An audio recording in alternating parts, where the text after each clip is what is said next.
Tomorrow, the Senate is expected to acquit President Trump in his impeachment trial. It comes after the Democratic House managers and president's legal team gave their closing remarks on Monday.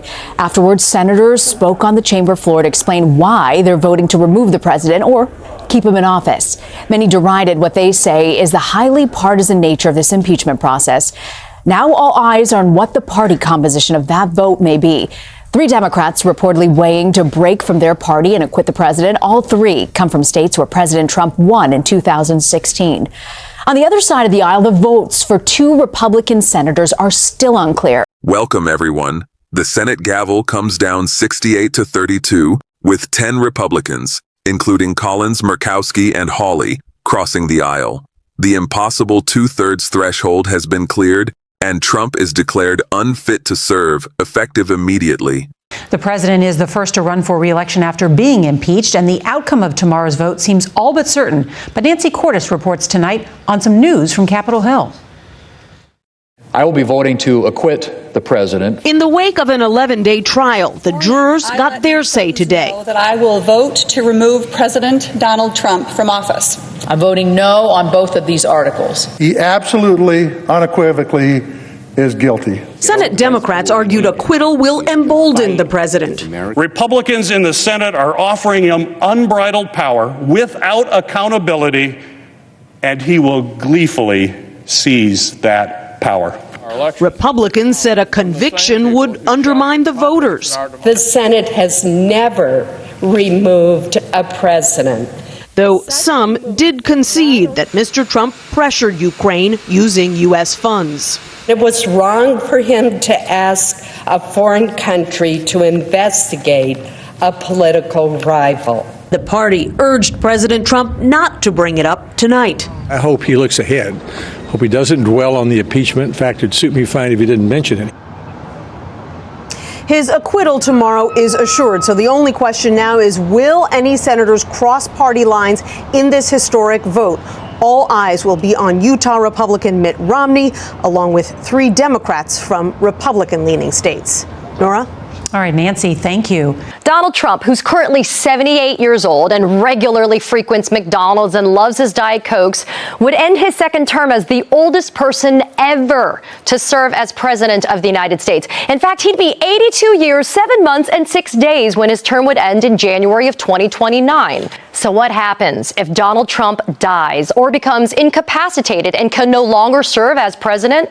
Section 1 of the 25th Amendment states that in that event, the vice president becomes the president automatically.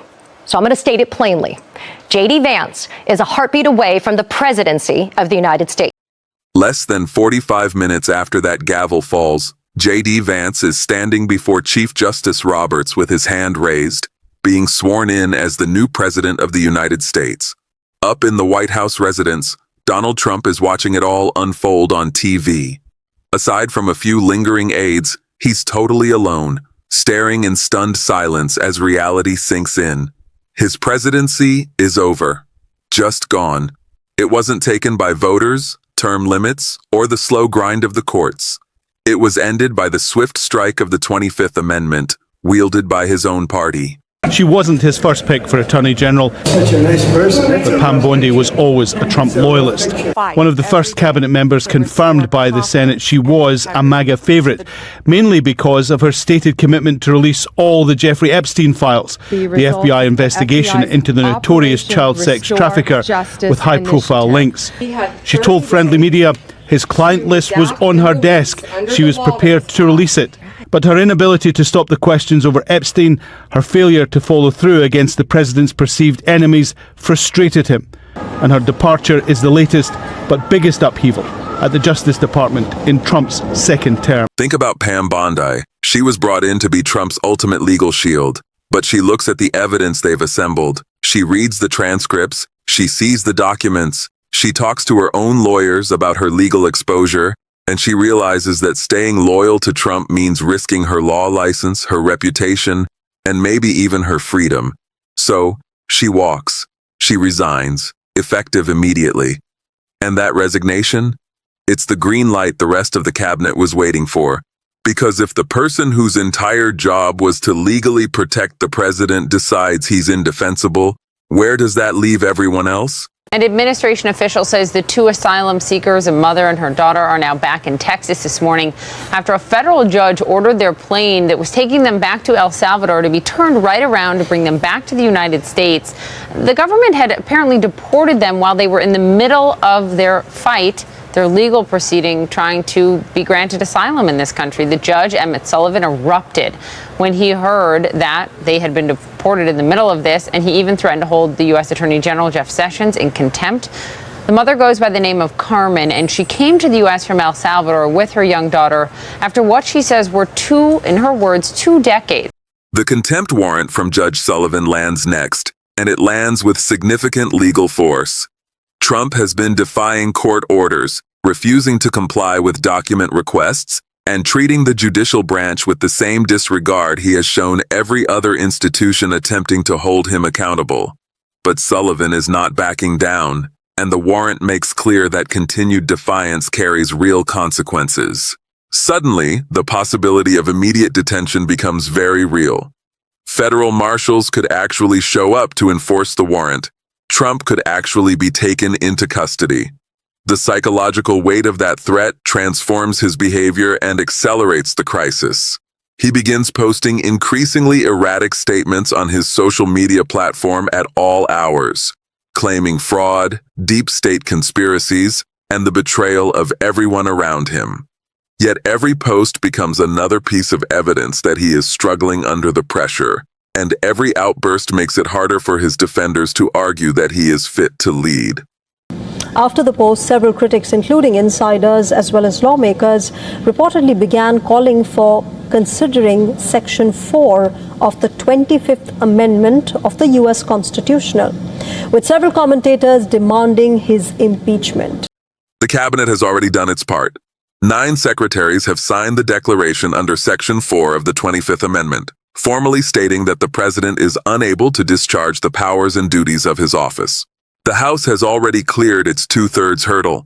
Now it all comes down to whether 67 senators are willing to cast a vote that has never been cast in American history. At 5:45 in the evening, after hours of debate, procedural maneuvering, and intense negotiations, they do it. The roll is called, the votes are tallied, the gavel falls, 68-32. Trump is effectively out. The court orders he has defied for months suddenly carry weight because the target no longer possesses the shield of the presidency. The entire legal equation shifts toward accountability. J.D. Vance can now act as an actual executive rather than a placeholder awaiting direction. He can appoint a new attorney general uncompromised by the previous administration's legal battles. He can restore the independence of the Justice Department. He can begin rebuilding relationships with international allies strained by years of unpredictable foreign policy.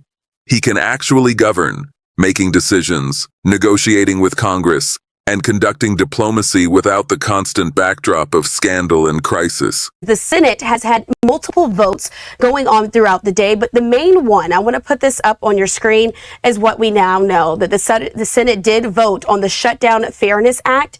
That vote ultimately failing at the beginning of this hour. And so if you're not familiar with what we're talking about here, today the Senate was voting on whether or not to advance the Shutdown Fairness Act. This was a bill that was put forth by GOP Senator Ron Johnson.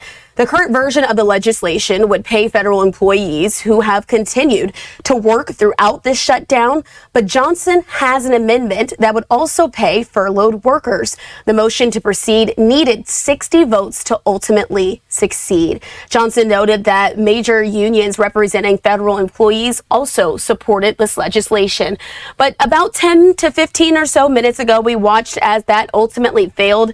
The Senate did not reach the 60 vote threshold needed to advance that. The vote ended with a 53 voting in favor and 43 voting against it. 3 Democrats did vote for this bill, it's important to note. Senators John Ossoff and Raphael Warnock of Georgia, both senators from Georgia, as well as Senator Bay Lujan of New Mexico. A procedural vote on the bill on October 23rd, a few weeks ago, also failed, with 3 Democrats joining Republicans to advance it. So let's make sure we brought you that update here on Live Now from Fox. Let's continue listening in to the action there on the Senate floor with the Senator Bill Cassidy still speaking at this point.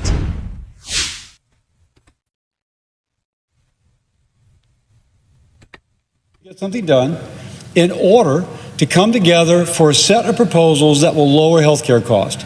And both as a member of the committee, we both serve on Senate Finance, as well as the chairman of the Health Committee, it is my intent to do that. We've got to do that. But this can work this year for Americans who are going to be on the exchanges, and that's my hope. With that, I yield. Thank you. Under the previous order, the Senate stands adjourned until 12 tomorrow, Saturday.